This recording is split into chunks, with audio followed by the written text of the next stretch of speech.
নারে নারে নানা তারা না নারে নানা তারা না নারে নানা না। নমস্কার বন্ধুরা, তোমাদের সবাইকে শুভ সকাল জানিয়ে আমি আরেকটি নতুন ব্লগ শুরু করছি।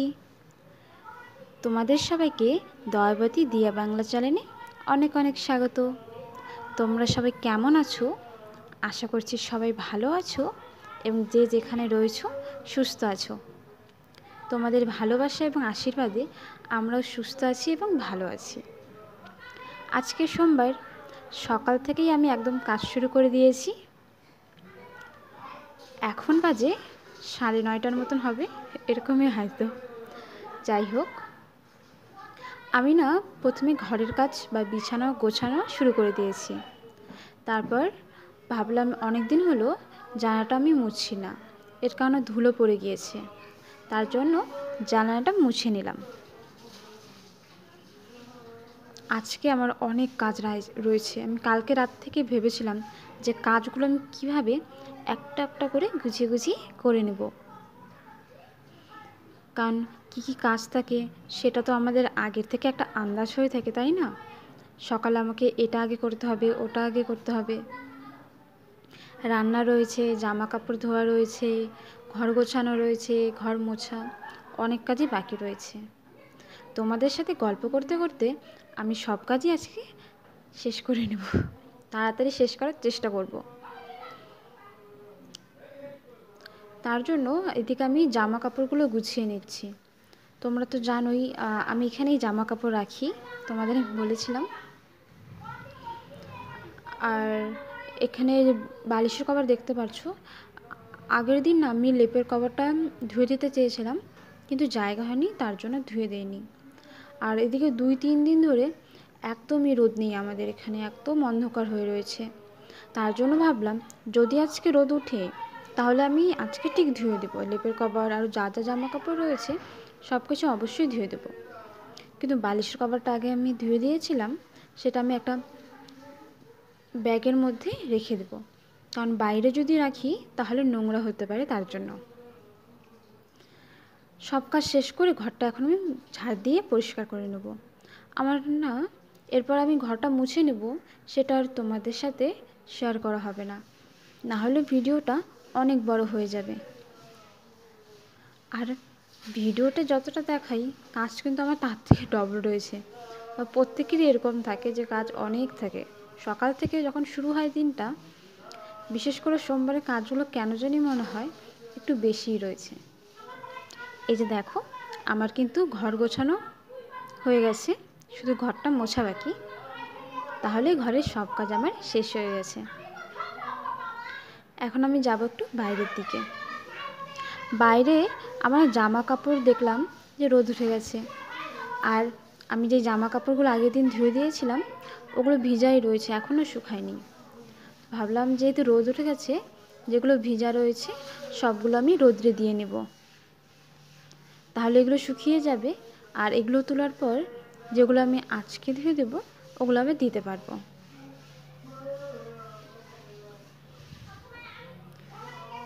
রোদ উঠেছে যেহেতু, তাহলে রোদে তো বসতেই হয়।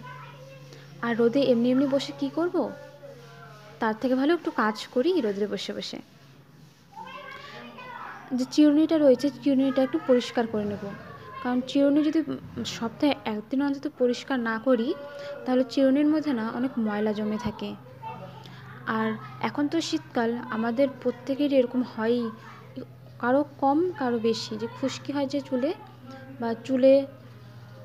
এই জন্য ভাবলাম চিরুনিটা আমি ভালোভাবে পরিষ্কার করে নিই। চিরুনি যেহেতু পরিষ্কার করলাম, একটু নিজেও নিজের নখগুলো পরিষ্কার করে নিই, কারণ আমি হাতের নখগুলো একটু একটু বড় করেছি। আমি বিয়ের আগে থেকে এরকমভাবে হাতের নখ বড় করতাম, কিন্তু একটু যত্ন তো নেওয়া দরকার, তার জন্য যত্ন নিয়েছি।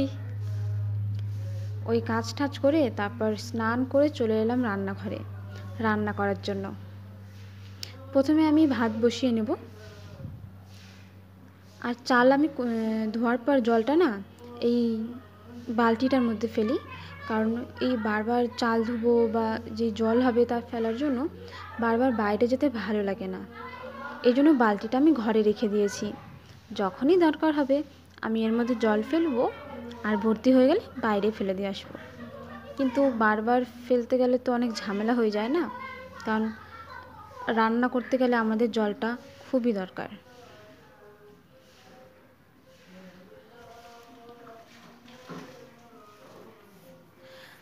আমি কিন্তু সব কাজ শেষ করে এসেছি, মানে স্নান, জামা কাপড় ধোয়া সব কাজ শেষ করে তারপরে রান্নাঘরে এসেছি।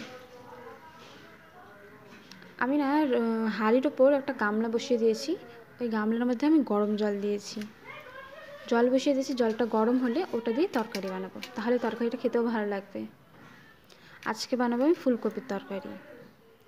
আলুর মধ্যে না এখন অনেক বালি রয়েছে, এখন তো শীতকাল, আলুর মধ্যে অনেক বালি থাকে, তার জন্য আলুটা আমি আলাদাভাবেই ধুয়ে নিয়েছি।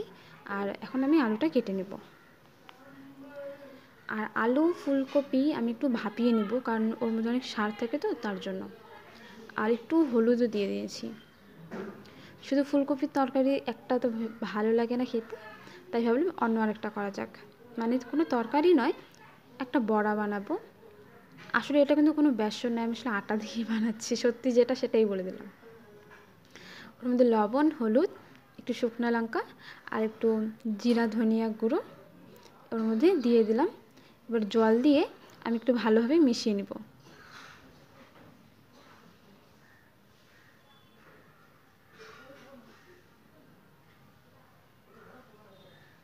কাঁটা চামচ দিয়ে আমি জল দিয়ে ভালোভাবে মিশিয়ে নেব।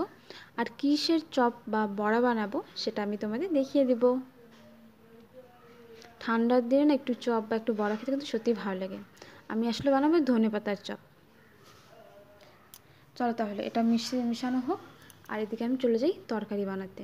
আমার ভাত হয়ে গেছে রান্না, এখন বানাবো তরকারি। তেলটা আমি দিয়ে দিয়েছি। যে আমি আলু ফুলকপিটা ভাপিয়ে নিয়েছিলাম ওটা এখন একটু ভাজা করে নেব, তাহলে খেতেও ভালো লাগবে, তার জন্য।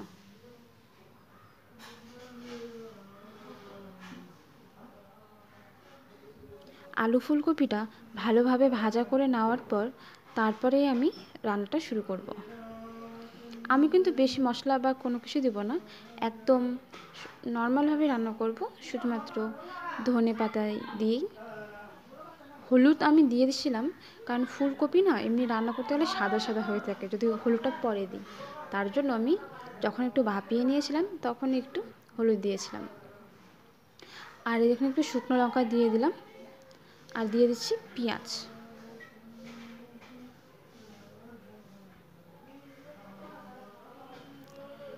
তো পেঁয়াজটা ভাজা হতে থাক। পেঁয়াজটা ভাজা হতে হতে আমি আরেকটি কাজ করে নেব, তাহলে যে আমি যে শুকনো মশলাগুলো দেবো তরকারির মধ্যে, তেলের মধ্যে দিলে না একবারে পুড়ে যাওয়ার চান্স থাকে, তার জন্য আমি হলুদ আর যে মশলা দেবো, ধনিয়া জিরার গুঁড়ো বা একটু শুকনো লঙ্কার গুঁড়ো দিতেও পারি, আবার নাও দিতে পারি, কারণ এতে পেট জ্বলার অনেক চান্স থাকে, তাই বললাম না দেওয়াই ঠিক আছে। খালি এমনি নর্মাল কম মশলার মধ্যে আমি তরকারিটা বানাবো। আর ধনেপাতা দেবো উপরে দিয়ে। শীতকালে ধনেপাতা হলে না অন্য কোনো কিছুর দরকারই পড়ে না, ওই ধনেপাতার সেনেই পুরো তরকারিটা খাওয়া যায়। চলো তাহলে আমি তরকারিটা একটু তাড়াতাড়ি করে বানিয়ে নিই, কারণ দুপুর হয়ে যাচ্ছে, খাওয়ার টাইম হয়ে যাচ্ছে। এখন এই যে মশলাটা ভালোভাবে কষিয়ে ফুলকপি দিয়ে তারপর একটু জল দিয়ে আমি তরকারিটা নামিয়ে নেব। এই যে দেখতে পাচ্ছো আমার রান্না কমপ্লিট। তাহলে আমি আজকের ব্লগটি এখানেই শেষ করছি, দেখা হচ্ছে পরের ভিডিওতে, ততক্ষণের জন্য ভালো।